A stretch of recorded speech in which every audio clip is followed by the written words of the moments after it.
A Revolução dos Bichos, capítulo 10. Passaram-se anos. As estações vinham, passavam e a curta vida dos bichos se consumia. Tempo chegou em que ninguém mais se lembrava de antes da Revolução, com exceção de Quitéria, Benjamin, o corvo Moisés e alguns porcos. Maricota morreu. Ferrabras, Lulu e Catavento morreram. Jones também morreu. Jones morreu num asilo de alcoólatras, noutra cidade. Bola de Neve fora esquecido. Sansão também, exceto pelos poucos que o haviam conhecido. Quitéria era agora uma égua velha, corpulenta, com os olhos atacados pela catarata. Já ultrapassara de 2 anos a idade de aposentadoria. Aquela história de reservar um pedaço de campo para os animais idosos não era mais nem mencionada. Napoleão tornara-se um cachaço madurão de uns 150 quilos. Garganta estava tão gordo que mal conseguia abrir os olhos. Somente Benjamin continuava o mesmo, apenas de focinho um pouco mais grisalho e desde a morte de Sansão, mais rabugento e taciturno do que nunca. Agora existiam muito mais criaturas na granja, embora o índice de crescimento não fosse aquele que esperavam nos primeiros anos. Haviam nascido muitos animais para os quais a revolução não passava de uma obscura tradição transmitida verbalmente e outros que nem sequer tinham ouvido falar coisa nenhuma a respeito. A granja contava agora com 3 cavalos, além de Quitéria. Eram bichos formidáveis, trabalhadores incansáveis, bons camaradas, mas muito estúpidos. Nenhum se mostrou capaz de aprender o alfabeto além da letra B. Aceitavam tudo quanto lhes era dito a respeito da Revolução e dos princípios do animalismo, especialmente por Quitéria, a quem dedicavam um respeito filial, mas era duvidoso que entendesse lá grande coisa. A granja prosperava e estava mais bem organizada.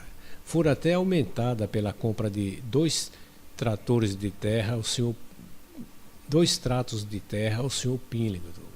O moinho de vento, afinal, fora concluído com êxito, e a granja possuía uma debulhadeira e um elevador de feno próprio, e construções novas se haviam erguido.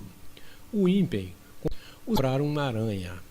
O moinho de vento, entretanto, não era usado para gerar energia elétrica.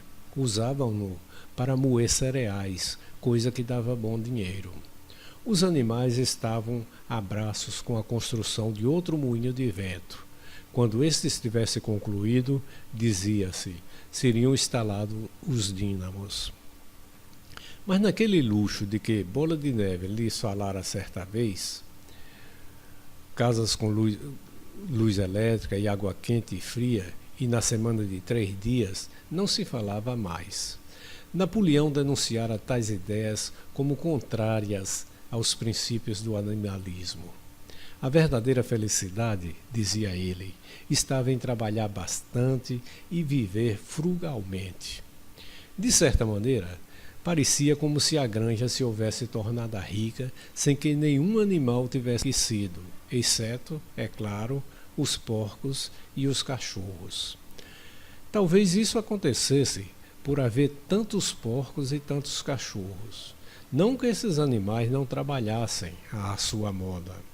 Garganta nunca se cansava de explicar que havia um trabalho insano na ação de supervisionar e organizar a granja. Grande parte desse trabalho era de natureza tal que estava além da ignorância dos bichos. Tentando explicar, Garganta dizia-lhes que os porcos despendiam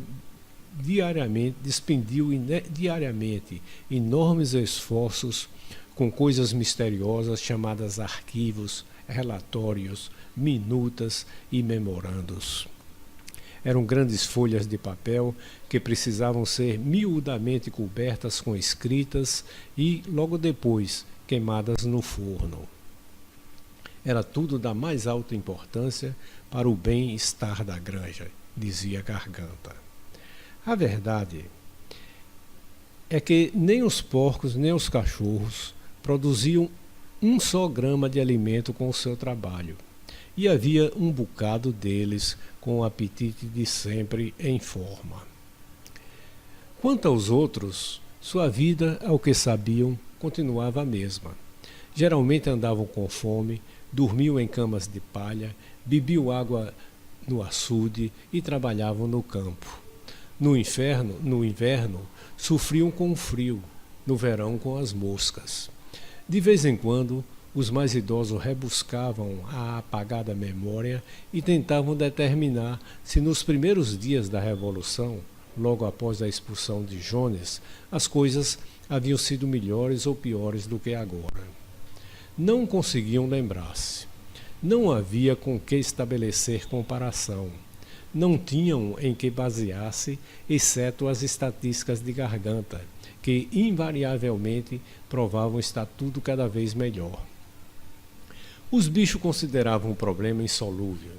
De qualquer maneira, dispunham de muito pouco tempo para essas especulações. Apenas o velho Benjamin afirmava lembrar-se de cada detalhe de sua longa vida e saber que as coisas nunca haviam estado e nunca haveriam de ficar nem muito melhor nem muito pior, sendo a fome, o cansaço e a decepção, assim dizia, a lei imutável da vida. Mesmo assim, os bichos nunca perdiam a esperança. Mais ainda, jamais lhes faltava, nem por instantes, o sentimento de honra pelo privilégio de serem membros da granja dos bichos, que continuava a ser a única em todo o condado, em toda a Inglaterra. De propriedade dos animais e por eles administrada. Nenhum deles, nem mesmo os mais moços, nem mesmo os chegados de outras granjas, situadas algumas a 10 ou 20 quilômetros de distância, jamais deixaram de maravilhar-se com tudo isso. E quando ouviam o tiro da espingarda e viam a bandeira flutuando no topo do mastro, seu coração se inchava de orgulho e a conversa passava a girar em torno dos históricos dias de antanho, da expulsão de Jones, da inscrição dos 7 mandamentos, das grandes batalhas em que os invasores humanos haviam sido derrotados. Nenhum dos antigos sonhos fora abandonado. A República dos Bichos, que o velho major havia previsto, quando os verdes campos da Inglaterra não mais seriam pisados pelos pés humanos, era coisa em que ainda acreditavam. O dia havia de chegar. Podia ser mais cedo ou mais tarde. Talvez não acontecesse durante a vida de qualquer dos animais de então, mas havia de chegar. Até a melodia de Bichos da Inglaterra talvez fosse cantarolada secretamente aqui e ali. De qualquer maneira, a verdade é que cada bicho da granja a conhecia, embora nenhum tivesse coragem de cantá-la em voz alta. Talvez fosse verdade que a vida era difícil e que nem todas as suas esperanças haviam se concretizado, mas tinham a consciência de não serem iguais aos outros animais. Se tinham fome, não era por alimentarem alguns tirânicos seres humanos. Se trabalhavam arduamente, pelo menos trabalhavam em seu próprio benefício. Nenhuma criatura dentre eles andava sobre 2 pernas. Nenhuma criatura era dona de outra. Todos os bichos eram iguais. Certo dia, no início do verão, Garganta mandou que as ovelhas o seguissem e levou-as para um campo situado nos confins da granja, que fora tomado de brotação de vidoeiro. As ovelhas passaram o dia inteiro roendo as brotações sob a supervisão de Garganta. À noite ele regressou à granja, mas, como disse às ovelhas que permanecesse lá, terminaram ficando a semana toda, durante a qual os outros bichos nem as enxergavam. Garganta passava com elas a maior parte do dia. Estava, explicou, ensinando-lhes uma nova canção, para a qual precisava de certo sigilo. Foi logo após o retorno das ovelhas, numa noite agradável, quando os bichos haviam terminado seu trabalho e regressavam à granja, que se ouviu, vindo do pátio, um relinchar horripilante. Arrepiados, os animais estacaram. Era a voz de Quitéria. Ela relinchou outra vez e os bichos dispararam a galope para o pátio. Viram então o que ela havia visto. Um porco caminhava sobre as duas patas traseiras. Sim, era a Garganta, um tanto desajeitado devido à falta de prática em manter seu volume naquela posição, mas em perfeito equilíbrio, passeava pelo pátio. Momentos depois, saiu pela porta da casa uma comprida coluna de porcos, todos caminhando sobre as patas de trás. Uns melhor que os outros. Um ou dois até meio desequilibrados e dando a impressão de que apreciariam o apoio de uma bengala. Mas todos fizeram a volta ao pátio bastante bem. Finalmente houve um alarido dos cachorros.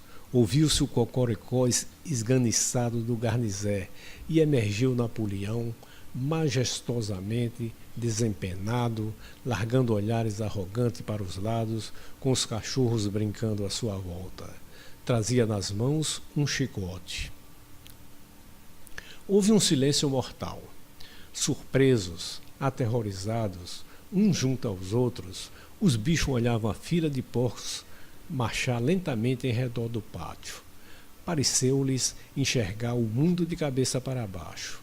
Então veio um momento em que, passado o choque e a despeito de tudo, a despeito do terror dos cachorros e do hábito, arraigado após tantos anos, de nunca se queixarem, nunca criticarem, pouco importava o que sucedesse, poderiam lançar uma palavra de protesto. Porém, exatamente nesse instante, como se obedecessem a um sinal combinado, as ovelhas, em uníssono, estrondaram num espetacular balido. 4 pernas bom, 2 pernas melhor. 4 pernas bom, 2 pernas melhor. 4 pernas bom, 2 pernas melhor.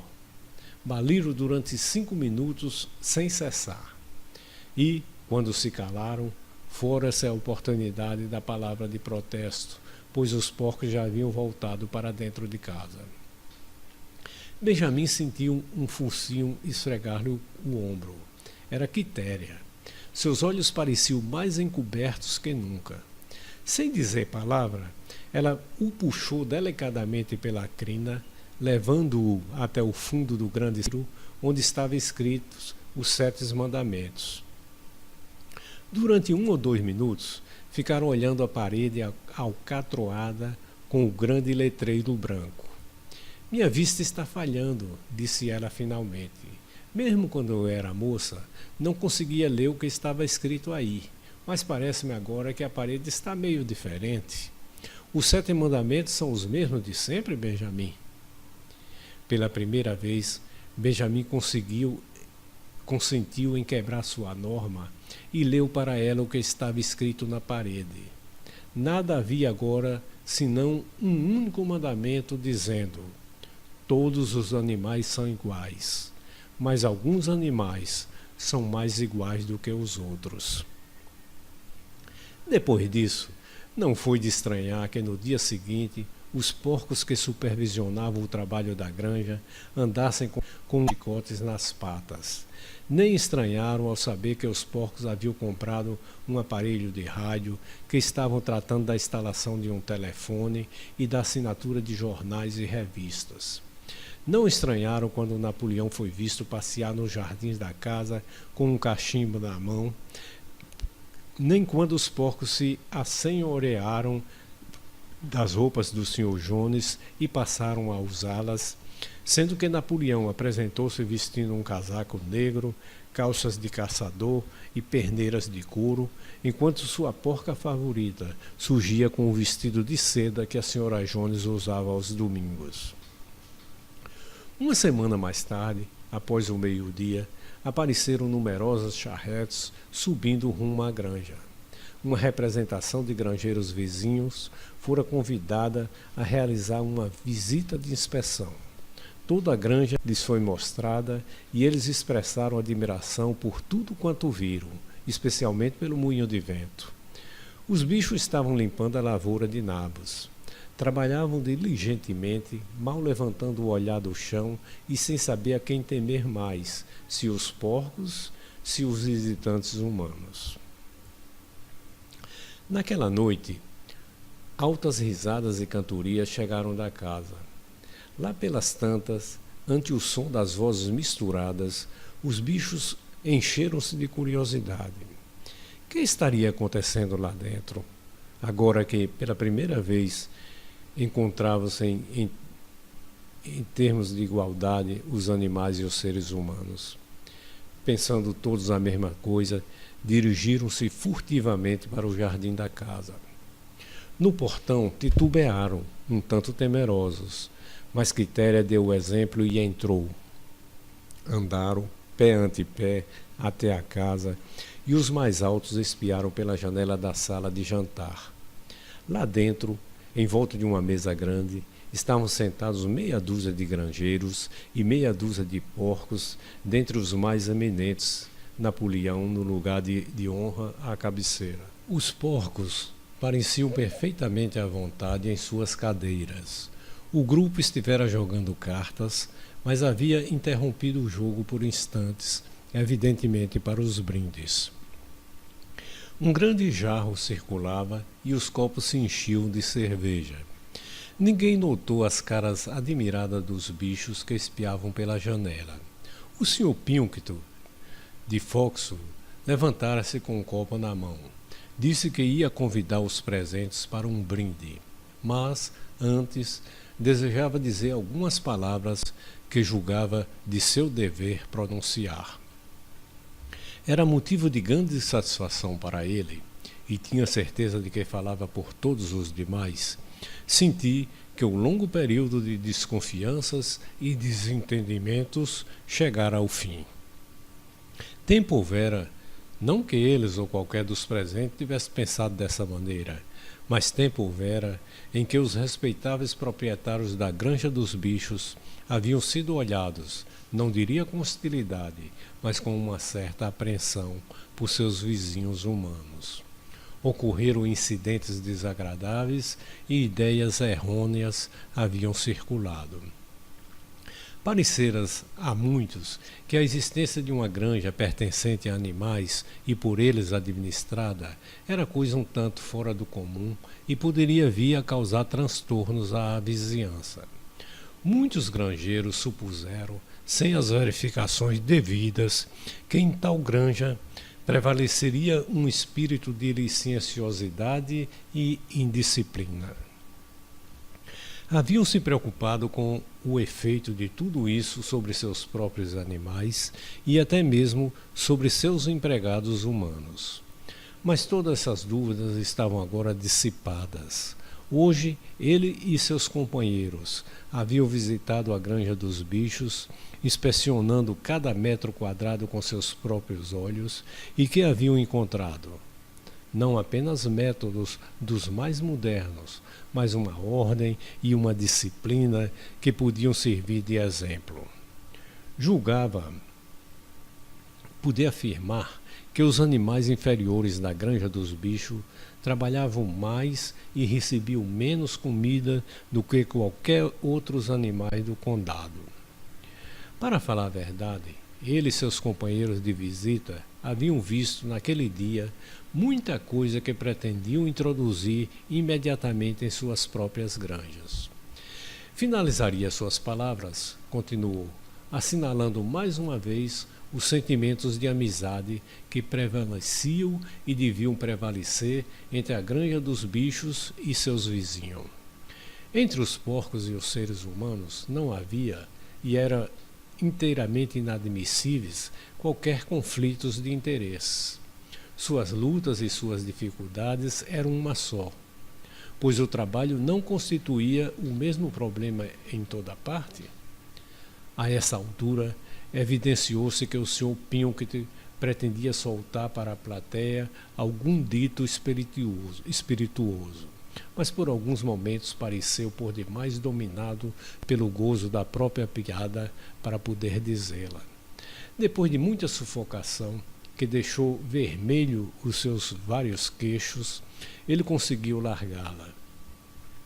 Se os senhores têm que lutar com os seus animais inferiores, nós temos as nossas classes inferiores. Este bom mote causou sensação na mesa, e o Sr. Pilkington novamente felicitou os porcos pelas baixas rações, pelas muitas horas de trabalho e pela ausência geral de tolerância que observara na granja dos bichos. E agora, disse finalmente, convidava o grupo a levantar-se e verificar se os copos estavam cheios. Senhores, concluiu o Sr. Pilkington, proponho um brinde à prosperidade da granja dos bichos. Houve uma entusiástica saudação e depois muitas palmas. Napoleão ficou tão emocionado que deixou seu lugar e deu a volta à mesa para tocar com seu copo o do Sr. Pilkington antes de esvaziá-lo. Quando as felicitações acabaram, Napoleão, que permanecera de pé, disse que iria também proferir algumas palavras. Como todos os discursos de Napoleão, aquele foi curto e direto ao assunto. Também ele disse, alegrava-se, de que o período de desentendimento tivesse chegado ao fim. Por longo tempo, houve rumores, inventados, acreditava, e tinha razões para isso, por algum inimigo mal intencionado, de que havia algo de subversivo e mesmo de revolucionário nos pontos de vista seus e de seus companheiros. Tinham passado por desejosos de fomentar a rebelião entre os animais das granjas vizinhas. Nada poderia estar mais longe da verdade. Seu único desejo, agora como no passado, era viver em paz e gozando de relações normais com os seus vizinhos. Aquela granja que ele tinha a honra de governar, acrescentou, era um empreendimento cooperativo. As escrituras que estavam em seu poder conferiam a posse a todos os porcos. Não acreditava que ainda restassem qualquer das velhas suspeitas, mas certas modificações na rotina da granja haviam sido introduzidas com o fito de promover uma confiança ainda maior. Até aquele momento, os bichos haviam conservado o hábito imbecil de dirigirem-se uns aos outros pela alcunha de camarada. Isso ia acabar. Existira também o costume insólito, cuja origem era desconhecida, de marchar aos domingos, desfilando frente a uma caveira de porco pregada num poste. Isso também ia acabar, e a caveira já fora enterrada. Os visitantes com certeza teriam observado também a bandeira verde que tremulava no poste. Nesse caso, teriam notado que as antigas figuras do chifre e da ferradura, em branco, haviam sido suprimidas. Daí por diante seria uma bandeira puramente verde. Tinha apenas um reparo, disse, a fazer ao excelente discurso, bem próprio de um bom vizinho do Sr. Pilkington. O Sr. Pilkington referira-se o tempo todo à granja dos bichos. Naturalmente, ele não podia saber, mesmo porque Napoleão o estava proclamando naquele instante, pela primeira vez, que a denominação Granja dos Bichos fora abolida. A partir daquele momento, sua granja voltaria a ser conhecida como Granja do Solar, que, aliás, parecia-lhe, era seu nome correto e original. Senhores, concluiu Napoleão, levantarei o mesmo brinde, mas sob forma diferente. Encham até a borda seus copos. Senhores, este é o meu brinde, à prosperidade da Granja do Solar. Houve as mesmas calorosas felicitações de antes e os copos foram esvaziados.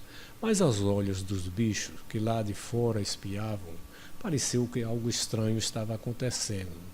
Que diabo teria alterado a cara dos porcos? Os olhos embaçados de Quitéria iam de uma cara para outra. Algumas tinham 5 queixos, outros 4, outros 3, mas alguma coisa parecia misturá-las e modificá-las. Então, findo os aplausos, o grupo pegou no que vinha nas cartas, reencetando o jogo interrompido, e os animais afastaram-se silenciosamente. Não havia, porém, chegado sequer a 20 metros quando se detiveram ante o vozerio alto que vinha lá de dentro. Voltaram correndo e tornaram a espiar pela janela. Realmente era uma discussão violenta. Gritos, socos na mesa, olhares suspeitos, furiosas negativas. A origem do caso, ao que parecia, fora o fato de Napoleão e o Sr. Pinckney haverem, ao mesmo tempo, jogado um ás de espadas. 12 vozes gritavam cheias de ódio e eram todas iguais. Não havia dúvida agora quanto ao que sucedera à fisionomia dos porcos. As criaturas de fora olhavam de um porco para um homem, de um homem para um porco e de um porco para um homem outra vez. Mas já se tornara impossível distinguir quem era homem e quem era porco. Fim. Hoje é o dia 9 de setembro de 2006. Eu sou Fernando Pinto de Carvalho. Obrigado.